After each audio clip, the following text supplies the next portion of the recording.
Hello everyone, मैं गणेश आप सबका स्वागत करता हूं एक बार फिर से हमारे इस YouTube channel learn with Ganesh में। गाइज, हम कर रहे थे 11th क्लास की हिस्ट्री, जिसका हम 4th चैप्टर कर रहे थे और आज मैं आप लोगों के लिए लेकर आया हूं इसका सेकंड पार्ट। और आज हम देखेंगे इसमें कि इस्लाम का जो उदय था, जो अरब में हुआ था, वो किस प्रकार से धीरे धीरे पूरे अरब महाद्वीप में फैल जाता है, अरब प्रायद्वीपीय क्षेत्रों में फैलता है और उसके बाद कैसे जो है ये विश्व के अन्य भागों में फैल जाता है। ठीक है, तो चलिए हम इसको शुरू करते हैं। गाइस, जैसा कि आप लोगों को पता होगा कि सन 612 ईस्वी में पैगंबर मोहम्मद जो थे, उन्होंने अपने आप को खुदा का संदेशवाहक घोषित किया था, जिन्हें यह प्रचार करने का आदेश दिया गया कि एक अल्लाह की इबादत या आराधना की जानी चाहिए। और इन्हें क्या कहा गया कि आप इस बात का प्रचार करो कि केवल एक अल्लाह या एक ईश्वर की आराधना की जानी चाहिए। ठीक है, और जो इबादत करने की, एक ईश्वर की जो इबादत करने की जो बात की गई थी, उसमें इबादत के कुछ तरीके बताए गए थे कि इबादत जो अल्लाह की करनी है तो वो किस प्रकार से की जाती है। तो इन्होंने इबादत की कुछ विधियां बताई थी। तो ये कुछ विधियां हैं। विधि में क्या क्या था कि एक अल्लाह की इबादत होनी चाहिए। दूसरी विधि थी कि दैनिक प्रार्थना करना चाहिए। क्या? दैनिक प्रार्थना, दिन में कम से कम एक दिन में 5 बार अल्लाह की इबादत करनी चाहिए। इसके अलावा जो तीसरा जो विधि बताई गई थी वो था कि चोरी नहीं करना। इसके अलावा एक और क्या था? खैरात बांटना। और जो लास्ट था 5वां, जीवन में कम से कम एक बार हज की यात्रा जरूर करना चाहिए सभी मुसलमानों को। ठीक है, और ये कहा गया कि जो भी लोग इन सभी विधियों का पालन करते हैं उन्हें मुसलमान कहा जाता था। ठीक है, जो भी लोग, ये जो विधियां बताई गई थी इबादत की, और इबादत की जो भी ये विधियां थी, इसका पालन जो भी व्यक्ति करता था उसे क्या कहा जाता था? मुसलमान कहा जाता था। ठीक है, और उन्हें कयामत के दिन मुक्ति और धरती के जितने भी संसाधन है उसमें हिस्सा देने की का आश्वासन दिया जाता था। और ऐसा कहा जाता था कि जो भी लोग ये 5 विधियों का पालन करेंगे उन्हें तो मुसलमान कहा जाएगा, और जो भी मुसलमान होंगे उन्हें कयामत के दिन जो है मुक्ति मिलेगी और धरती पर जितने भी संसाधन हैं उन संसाधनों में उनका हिस्सा दिया जाएगा। ऐसा आश्वासन जो है दिया जाता था उनको। शीघ्र ही क्या हुआ कि पैगंबर मोहम्मद को मक्का के समृद्ध जो लोग थे उनके विरोध का सामना करना पड़ा, क्योंकि मक्का के जो लोग थे, जो समृद्ध लोग थे, उन्होंने मोहम्मद पैगंबर का विरोध करना प्रारंभ कर दिया। अब हुआ क्या? चूंकि पैगंबर का विरोध होने लग गया मक्का में, तो पैगंबर मोहम्मद जो है मक्का छोड़कर वो कहाँ चले जाते हैं? मदीना में चले जाते हैं। तो होता क्या है, सन 622 ईस्वी में पैगंबर मोहम्मद को अपने अनुयायियों के साथ मक्का छोड़कर मदीना जाना पड़ा। जो उनके अनुयायी थे, जितने भी थे, जो उनको मानने वाले थे, उन लोगों के साथ 622 ईस्वी में जो पैगंबर मोहम्मद थे उनको मक्का छोड़कर मदीना जाना पड़ा। और मक्का छोड़कर मदीना जाने की जो यात्रा की पैगंबर मोहम्मद ने, इसी को हज कहा जाता, इसी को जो है क्या कहा जाता था? हिजरी सन बोला जाता था। ठीक है, क्या कहा जाता था? हिजरी सन। आइए देखते हैं जरा सा। पैगंबर मोहम्मद के इस यात्रा को हिजरी सन के नाम से जाना जाता है। 622 ईस्वी में ही इस्लाम या मुस्लिम कैलेंडर हिजरी सन की शुरुआत होती है। और 622 ईस्वी से, ऐसा एक क्वेश्चन भी जो है हमेशा पूछा जाता है कि हिजरी सन की शुरुआत कब से मानी जाती है, तो हिजरी सन की जो शुरुआत है वो 622 ईस्वी से मानी जाती है। क्यों? जब मक्का से मदीना पैगंबर मोहम्मद जाते हैं तो इसी यात्रा को हिजरी सन के नाम से जाना जाता है। ठीक है, इसके अलावा जब पैगंबर मोहम्मद मदीना में पहुंचते हैं तो मदीना में चूंकि उनके अनुयायी जो थे थोड़े असुरक्षित थे, तो उनको सुरक्षा प्रदान करने के लिए जो है एक राजनीतिक व्यवस्था करते हैं। पैगंबर मोहम्मद ने मदीना में एक राजनीतिक सत्ता की स्थापना करी और अपने अनुयायियों को सुरक्षा प्रदान किया। इन्होंने क्या करा कि जैसे ही ये मक्का छोड़कर मदीना पहुंचते हैं तो मदीना में जाने के बाद एक राजनीतिक सत्ता की स्थापना करते हैं, ताकि वो जो चाहते हैं मुस्लिम धर्म का प्रचार प्रसार करना वो आसानी से किया जा सके और उनके जो अनुयायी हैं उनको सुरक्षा प्रदान किया जा सके। तो इन्होंने क्या करा कि पैगंबर मोहम्मद जब मदीना पहुंचते हैं तो मदीना में आने के बाद एक राजनीतिक सत्ता की स्थापना करते हैं। ठीक है, और अपने अनुयायियों को सुरक्षा प्रदान करते हैं, जो कि उस टाइम पर उनके अनुयायियों के लिए बहुत आवश्यक भी था। ठीक है, तो आई होप ये अभी तक समझ में आ चुका होगा क्या करा हमने देखा अभी। तो एक बार जरा रिवीजन कर लेते थोड़ा सा। सन 612 ईस्वी में पैगंबर मोहम्मद जो है खुद को क्या कहते हैं, खुदा का संदेश वाहक घोषित कर देते हैं, और उसके बाद वो प्रचार प्रसार करने लग जाते हैं कि एक ही ईश्वर की इबादत की जानी चाहिए। ठीक है, और इबादत की कुछ विधियां बताई गई थी। इबादत की कितनी विधियां? 5 विधियां बताई गई थी। पहली विधि जो थी वो ये था कि एक ही अल्लाह की इबादत की जानी चाहिए। दूसरा जो है दैनिक प्रार्थना करनी चाहिए, कम से कम दिन में 5 बार जो है प्रार्थना की जानी चाहिए। इसके अलावा जो है चोरी नहीं करना चाहिए और लोगों को खैरात बांटनी चाहिए।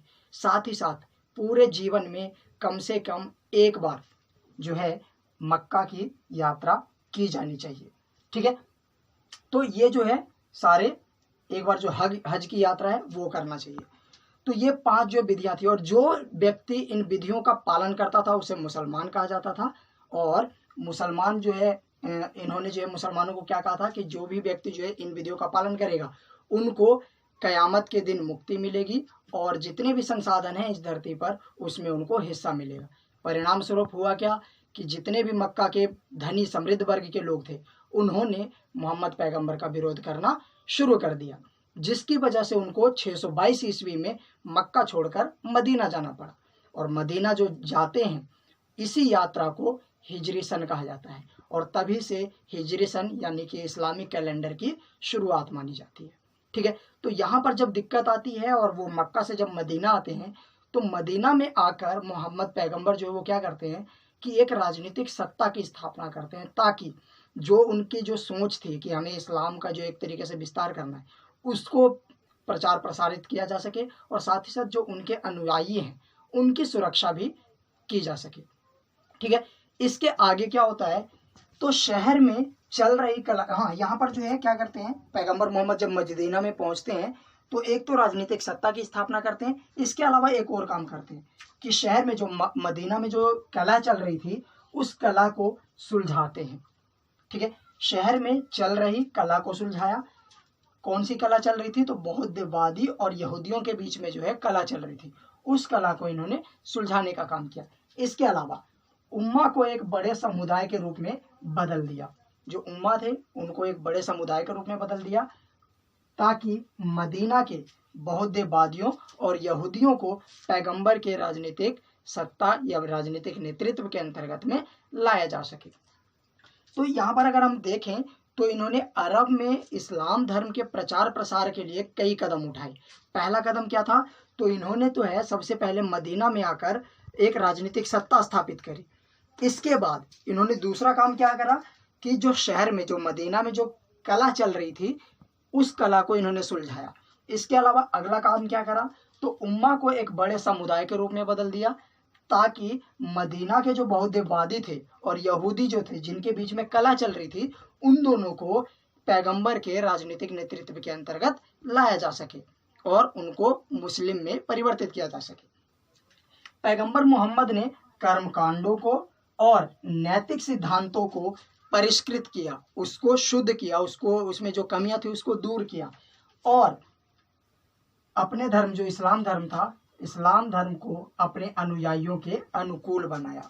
जो भी पहले कर्मकांड होता था जैसे उपवास वगैरह, उसमें जो भी कमियां थी उसको उन्होंने निकाला, दूर किया। जो भी नैतिक सिद्धांत बनाए गए थे उसमें जो थोड़ी बहुत कमियां थी उसको परिष्कृत किया, और इस्लाम धर्म को बहुत ही अच्छा बनाया ताकि उनके अनुयायी जो हैं उसके अनुरूप ढल सके।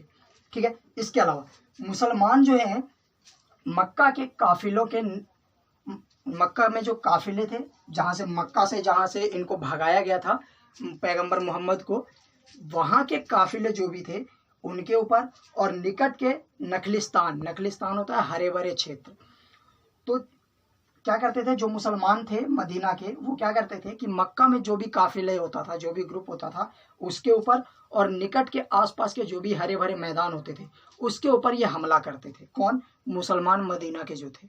ठीक है, और इसके बाद जिससे क्या हुआ, जब ये सपोज अगर मैं आपके ऊपर हमला करूंगा तो ऑब्वियस सी बात है कि ये क्या होगा, एक दुश्मनी का कारण बनेगा। इसी वजह से क्या होता है कि जो जिससे मक्का के जो लोग थे और मदीना के जो यहूदी थे दोनों के बीच में तनाव जो है वो बढ़ जाता है। और तनाव बढ़ने के कारण जो मदीना के जो मुसलमान थे उन्होंने उनके ऊपर आक्रमण किया, उनके साथ संघर्ष किया मक्का वाले लोगों के साथ, और मक्का के ऊपर अपना कब्जा जमा लिया। ठीक है, तो यहाँ पर जो है थोड़ा सा एक बार ध्यान देना कि जो मुसलमान थे मदीना वाले, उन्होंने क्या करा, मक्का में जितने भी काफिले होते थे उसके ऊपर, और जितने भी हरे भरे घास के मैदान होते थे, छोटे क्षेत्र होते थे जहाँ पर लोग होते थे, उन क्षेत्रों के ऊपर हमला किया। जिससे क्या हुआ, हमला करने की वजह से जो मक्का के लोग थे उनके बीच में और जो मदीना के जो यहूदी मुसलमान थे, यहूदी लोग थे, उनके बीच में द्वेष की जो भावना है वो बढ़ने लग जाती है, दुश्मनी बढ़ने लग जाती है, जिससे दोनों के बीच में क्या होता है, संघर्ष बढ़ जाता है, और इसकी वजह से लड़ाइयाँ होती है। और जो यहूदी थे उन्होंने क्या करा, मक्का के ऊपर अपना कब्जा जमा लिया। ठीक है, पैगंबर की प्रतिष्ठा बढ़ी। इससे क्या हुआ कि जब मक्का पर इन्होंने कब्जा जमा लिया तो इससे पैगंबर जो थे, पैगंबर मोहम्मद, उनकी प्रतिष्ठा बढ़ गई और उनका जो है नाम जो है चारों तरफ गूंजने लग गया, जिसकी वजह से कई सारे लोग जो हैं, कबीले जो हैं, उन्होंने इस्लाम धर्म को कबूल कर लिया, इस्लाम धर्म को अपना लिया, क्योंकि उनको लग रहा था कि अब इस्लाम धर्म जो है वो फैलेगा। ठीक है, मदीना उभरते हुए इस्लामिक राज्य की प्रशासनिक राजधानी बनी। जो मदीना था, जो इस्लामिक राज्य उभर रहा था, उसकी प्रशासनिक राजधानी बनी, और जो मक्का था वो धार्मिक केंद्र बना। ठीक है, इसके अलावा कुछ ही समय में अरब के बहुत सारे भूभाग पर इस्लाम धर्म जो है वो फैल गया और बहुत सारा इस अरब का जो क्षेत्र है वो इस्लाम धर्म के अंतर्गत आ गया। ठीक है, तो यहाँ तक जो है अभी तक हमने देखा कि किस प्रकार से अरब में इस्लाम धर्म का फैलाव होता है और विस्तार होता है। अब यहाँ पर आपके बॉक्स में जो है एक दे रखा है इस्लामी कैलेंडर के बारे में, इसको हम जरा सा देखते हैं। तो इस्लामी कैलेंडर सन 622 ईस्वी में इस्लामी कैलेंडर, या फिर जिसको हम हिजरी सन कहते हैं, उसकी शुरुआत हुई थी, जब पैगंबर मोहम्मद जो हैं वो मक्का से मदीना की यात्रा करते हैं, तभी जो है हिजरी सन की शुरुआत मानी जाती है ना। तो 622 ईस्वी में इन्होंने मक्का से मदीना की यात्रा करी थी। तो इस्लामी कैलेंडर जो है सन 622 ईस्वी में इस्लामी कैलेंडर या फिर हिजरी सन की शुरुआत हुई। हिजरी जो वर्ष है वो चंद्र वर्ष है, जिसमें कितने दिन होते हैं, 354 दिन होते हैं। ठीक है, और 29 या 30 दिनों का महीना अर्धचंद्र के दिन से शुरू होता है। इसमें महीना कितने दिनों का होता है, 29 या 30 दिनों का। और महीने की शुरुआत कब से होती है, अर्धचंद्र के दिन, जब आधा चांद होता है तो उस दिन से महीने की शुरुआत होती है। ठीक है, इसके अलावा प्रत्येक जो दिन है, दिन की शुरुआत कब से होती है, तो ये देखिए जरा, सूर्यास्त के समय से दिन की शुरुआत मानी जाती है। जब सूर्यास्त होता है तब दिन की शुरुआत होती है। वैसे अगर ग्रेगोरियन जो कैलेंडर है उसके हिसाब से जब सूर्य उदय होता है तब दिन की शुरुआत होती है, लेकिन जो इस्लामिक कैलेंडर है उसके हिसाब से सूर्यास्त के समय से दिन की शुरुआत होती है। और प्रत्येक महीना की शुरुआत कब से मानी जाती है, तो मैंने अभी बताया अर्धचंद्र के दिन से महीने की शुरुआत मानी जाती है। ठीक है, हिजरी वर्ष सौर वर्ष से 11 दिन कम होता है ना, 354 दिन, और जो क्या कहते हैं, हाँ, सौर वर्ष जो होता है वो 365 दिन का होता है, तो 11 दिन कम होता है। इसलिए कोई भी त्योहार मौसम पर आधारित नहीं है। जो मुसलमानों का अगर त्योहार देखोगे, चाहे ईद ले लो, चाहे मुहर्रम ले लो, कोई भी जो त्यौहार है वो मौसम के ऊपर आधारित नहीं है, बल्कि इनका कैलेंडर के ऊपर आधारित है और इसी के ऊपर निर्भर करता है। लेकिन अगर हम देखें ग्रेगोरियन कैलेंडर में, तो उसमें जो है मौसम के ऊपर हमारे बहुत सारे त्यौहार निर्भर हैं। ठीक है, तो ये था इस्लामी कैलेंडर। इसको मैं एक बार दोबारा से रिपीट कर देता हूँ। इस्लामी कैलेंडर की शुरुआत कब से मानी जाती है, 622 ईस्वी से। कब, जब पैगंबर मोहम्मद ने मक्का से मदीना की यात्रा करी थी, तभी से हिजरी सन या इस्लामी कैलेंडर की शुरुआत मानी जाती है। ठीक है, हिजरी वर्ष जो है चंद्र वर्ष कहलाता है, जिसमें कितने दिन होते हैं, 354 दिन होते हैं, और 29 या 30 दिनों का महीना होता है। प्रत्येक दिन की शुरुआत सूर्यास्त के समय से होती है और प्रत्येक महीने की शुरुआत अर्धचंद्र के दिन से होता है। ठीक है, इसके अलावा हिजरी वर्ष जो है वो सौर वर्ष से 11 दिन कम होता है। इसलिए कोई भी त्यौहार जो मुसलमानों का होता है इस्लाम धर्म का, वो मौसम पर आधारित नहीं होता। एक चीज़ और, जो इस्लामिक कैलेंडर में जब हम ईयर लिखते हैं तो उसके पीछे EH लगाते हैं। क्या लगाते हैं? EH लगाते हैं। ठीक है, तो आई होप ये वीडियो आप लोगों को समझ में आ गया हो, जितना अभी तक मैंने आपको पढ़ाया वो समझ में आया होगा। और अगर वीडियो पसंद आए तो इसको लाइक कीजिएगा, चैनल को सब्सक्राइब कीजिएगा और अपने दोस्तों के साथ शेयर करना मत भूलिएगा। मिलते हैं हम नेक्स्ट वीडियो में, तब तक के लिए बाय बाय।